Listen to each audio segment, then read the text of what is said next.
ছুটি ছুটি কি? আমার লাইফে আমি গত ৮ বছর ধরে ছুটি নেই নাই।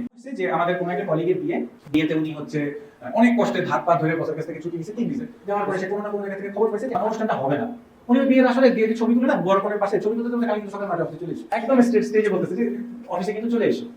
আমি একটা কোম্পানিতে জব করতাম না, এখানে আসলে কনসালটেন্সি করতাম, বিজনেস কনসালটেন্ট হিসেবে আমি জয়েন করছিলাম। ওইখানে আমি দেখলাম যে ওইখানের যে বস খুব মজা। বস মজার বলতে উনি হচ্ছে সপ্তাহে একদিন ছুটি ওনার কোম্পানিতে। ছুটি কি?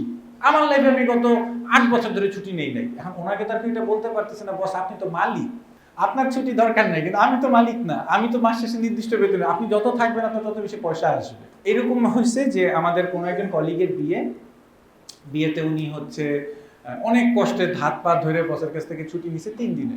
প্রথম দিন বিয়ে, তারপর দিন হচ্ছে বৌভাত হলে হচ্ছে ওই শ্বশুর বাড়িতে যায় ৩ দিনের দিন, চতুর্থ দিন তুমি অফিস চলে যাবে, মানে ৩ দিন ছুটি। ভালো কথা। বিয়ের দিন দাওয়াত দিছে, বিয়েতে সে গেছে।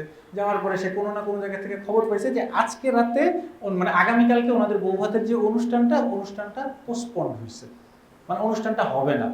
উনি ওই বিয়ের আসরে দিয়ে যে ছবি তুলে না বরকনের পাশে ছবি তুলতে তুলতে কালকে কিন্তু সকাল ৯টা অফিসে চলে এসো, একদম স্টেজে বলতেছে যে অফিসে কিন্তু চলে এসো। উনি আমাকে ডেকে বলতেছেন যে শৈবাল, আমার হচ্ছে আমি চাই আমার কোম্পানিটা একটা অনেক বড় ব্র্যান্ড হোক, কিন্তু আমার সমস্যা হচ্ছে আমার কোম্পানিতে কোনো এমপ্লয়ি থাকে না, সবাই খালি আসা যাওয়ার উপরে থাকে। ঠিক আছে, কোনো সমস্যা নেই, আমাকে একটু দেখতে দেন, আপনার লোকজনের সাথে কথা বলতে দেন। তাদের মধ্যে চরম অসন্তুষ্টি কাজ করতেছে, কোনোভাবেই সে এটাই মানতে চায় না।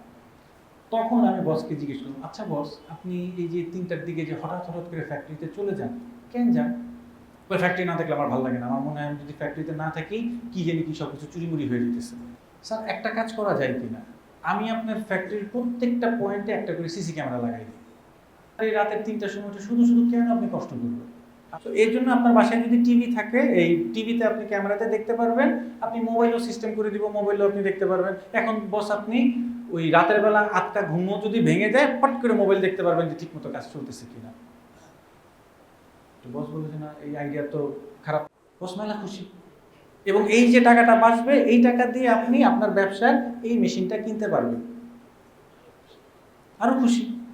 এখন বস মনে করেন সিসি ক্যামেরা লাগাইছে, এখন এমপ্লয়ি থাকলে কি না থাকলে ওই নিজেই মনে করেন ওই ভিডিও দেখে, আর হচ্ছে ওই যে আপনার আইপি ক্যামেরা বসানো আছে, ভয়েস কমান্ড দিতে পারে, সে মনে করেন ফোরম্যানের ইচ্ছা মতো ঝাড়িপট্টি মারতে থাকে। ওইখানে ওনার এমপ্লয়ি আছে কি নাই ওটা নিয়ে ওনার মাথা ব্যথা নাই। তাহলে ওনার সমস্যাটার সমাধান হইল কিনা? ওই এমপ্লয়ি যেগুলি রাতের বেলা গিয়ে উঠাইতো, ফ্যাক্টরিতে থাকতো ৩টার সময়, তারা এখন ঘুমাইতে পারতেছে কিনা? শেষ, খালাস, সে রিল্যাক্স, গেল একটা সমস্যার সমাধান।